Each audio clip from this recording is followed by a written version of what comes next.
This morning on DC News Now, Mayor Bowser fighting to keep the Capitals and Wizards in the district. We will build a spectacular $2 billion sports and entertainment district. It's disheartening. When you think about the Washington Wizards, you think about DC. How the potential move could impact the economy in both DC and Virginia. Cold and sunny weather for your Thursday, but parts of the upcoming weekend could get wet. Plus, Maryland schools receiving its annual report card. We're breaking down the biggest trends impacting your kids' education. And you're running out of time to get your holiday gifts in the mail. We're live from a USPS facility helping your packages reach destinations on time. Saving on holiday celebrations at the U.S. Botanic Garden. DC landmarks made out of plant parts. It's feeling very festive. How this year's events can get the whole family feeling festive for free. You're watching the station covering all of the DMV. This is DC News Now. Good morning. Look at this right here. Beautiful start to our Thursday morning here in Washington, D.C. That is a live look. You can see the Capitol there a little bit.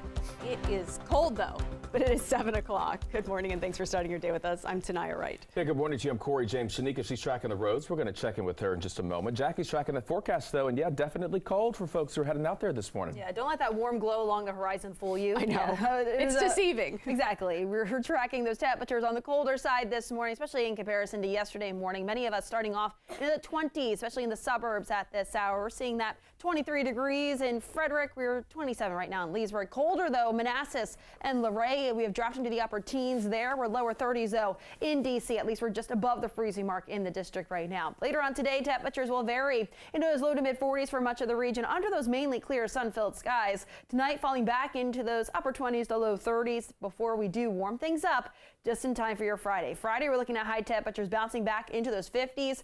We're talking mid to upper 50s out there for your Friday afternoon, and that will stick around for your Saturday. Sunday, though, still warm, but we're tracking our next system that will be bringing rain and even some wind, but likely that wind will hold off till at least Monday. I'll have more details and the timing of that. Shanika is here with the all-important look at those roadways. How's it looking right now? All right, back on BW Parkway, heading north and southbound. At this point, it looks good. Earlier, heading southbound, you were seeing some slowdowns past 193 Greenbelt Road. Now past this point, right near NASA Goddard, you will see a crash. Now, that is heading northbound, so do beware of that. I am seeing green roadways out there. That's how we like things throughout Prince George's County. Most of it is looking good until you get to the inner loop side. Right before the Woodrow Wilson Bridge, you're seeing a slowdown on DC 295 over the Anacostia Freeway, and the top side, it is slow as well. 29 heading southbound right near Fairland Road, you will find a crash.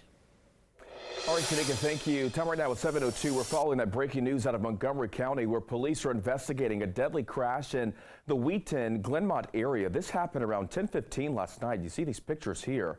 Police say they tried stopping a suspect who hit a police cruiser during a traffic stop. They say that suspect then took off. The suspect then crashed into two cars at Georgia Avenue and Henderson Avenue, according to police. A second person inside the suspect's vehicle died at the scene, according to investigators. The suspect right now is currently in police custody.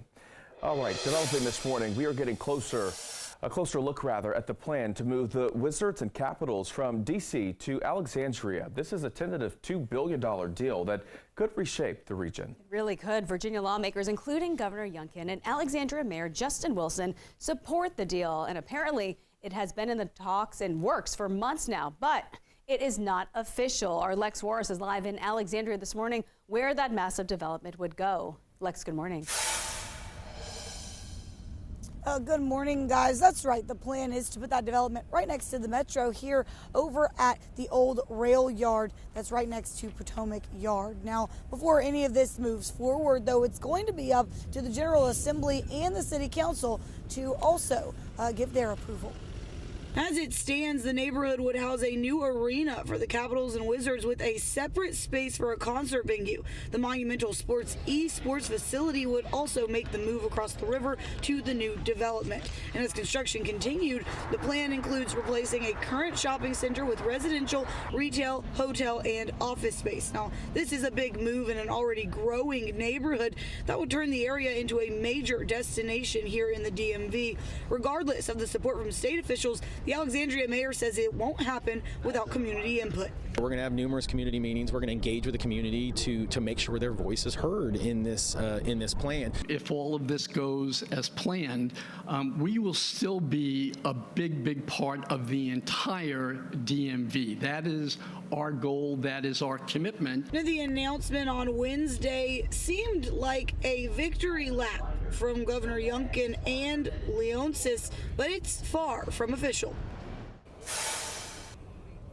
Right, and ultimately the approval here is coming down to lawmakers, and what their decision is going to hinge on is how this $2 billion plan is going to be financed. Now, if all does go through, we'll see ground break here in 2025, and that complex will be opening sometime in 2028. Live in Alexandria, I'm Lex Juarez, DC News Now.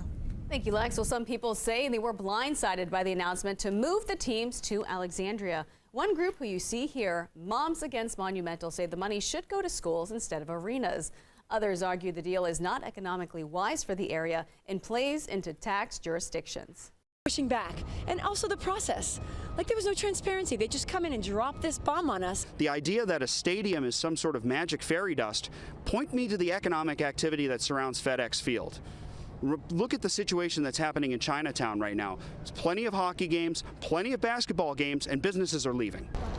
The proposal will become official when the General Assembly and City Council sign off on that plan. And of course, you can go to our website for continuing coverage of the possible monumental move. Just visit that and search Wizards or Capitals.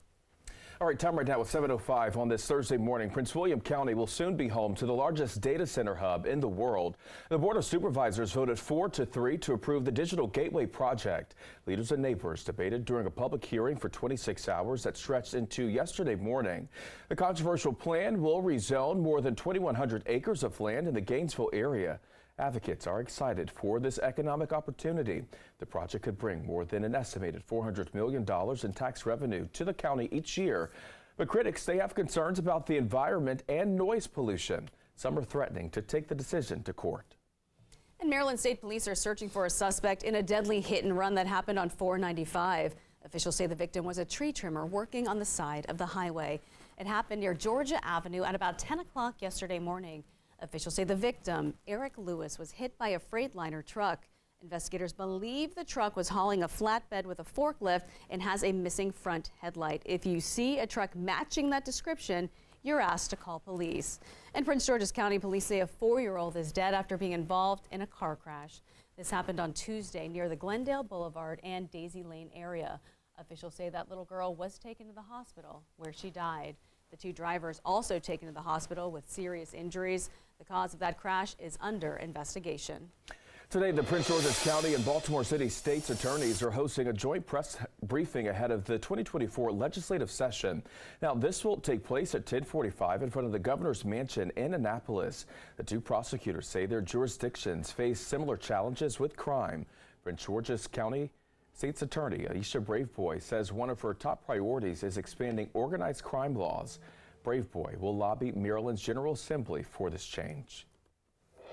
Montgomery County is currently issuing a hypothermia alert. Now, this is going to last until 11 o'clock this morning. Wind chill and temperatures are expected to dip below 32 degrees in parts of the county. And here's what you can do to stay safe and also help others as well.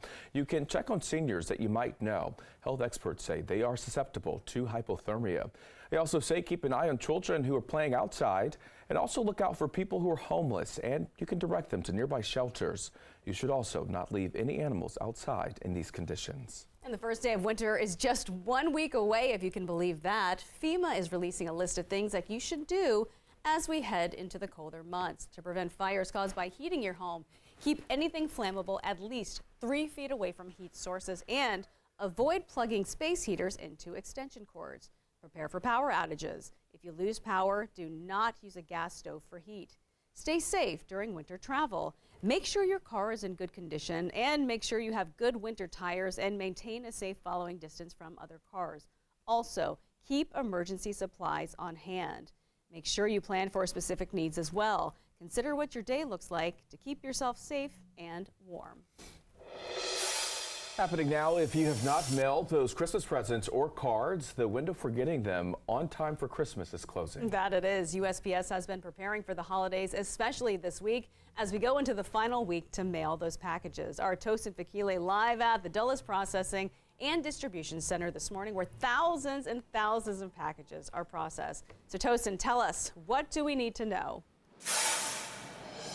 Well, I'll tell you right now, this place is super efficient. When you guys came to us about 30 minutes ago, there were boxes and boxes of things here, people moving around. As you can see, it's a lot emptier. And this is a lot of what you're seeing. These trays that carry hundreds of thousands of letters, a lot of them empty this hour. Take a look at this. We are at the dock here at this plant in Dulles. This is where a lot of the mail comes through. Those going out of state, those going within the state here in Virginia. A lot quieter, but we expect things to pick back up because things happen in shifts at this center. So how quickly is my package going to get to where it's going? How do I package it? How do I track it? Well, the man with the answer with me right now is Mark Wall. Mark, thanks for hanging with us all morning. So what do people need to know when it comes to packing and tracking their packages this holiday season? Well, we're telling everyone to go to our website. That's our one-stop shop. I love it. It's updated. It has our package count daily. We're up over 7 million this year so far. So you can track, you can pack, you can insure. You can also find out exactly where your packages are going. So again, our website, www.usps.com/holiday news to get all your information. We have Operation Santa on it. We got letters to Santa. I mean, everything you need to know about the Postal Service is on that site. I love it. And you know, another thing people might be wondering is, do you have enough people to make sure everything gets to where it's going? And you were telling me you don't need as much seasonal workers this holiday season. Talk to me about that. Yeah, that's correct. Our Delivering for America plan, we're on our 3rd year right now. So we were able to convert almost 1/4 of our career workforce from pre-career to career since 2021. So that made our staffing very sustainable. And so now we only need 10,000 employees throughout the organization for this seasonal year because we have the workforce. We have a stable workforce, and we're always hiring too. So we're always looking for great employees. We have strategic communication specialists. We have cameramen. We have 2,000 different positions in the Post Office. So we're always looking to hire. USPS.com/careers, and we're looking to hire some more. So just to take a little note, it's a wonderful time of the year for the Postal Service. We love this time of the year. This is what we're built for. This is our season.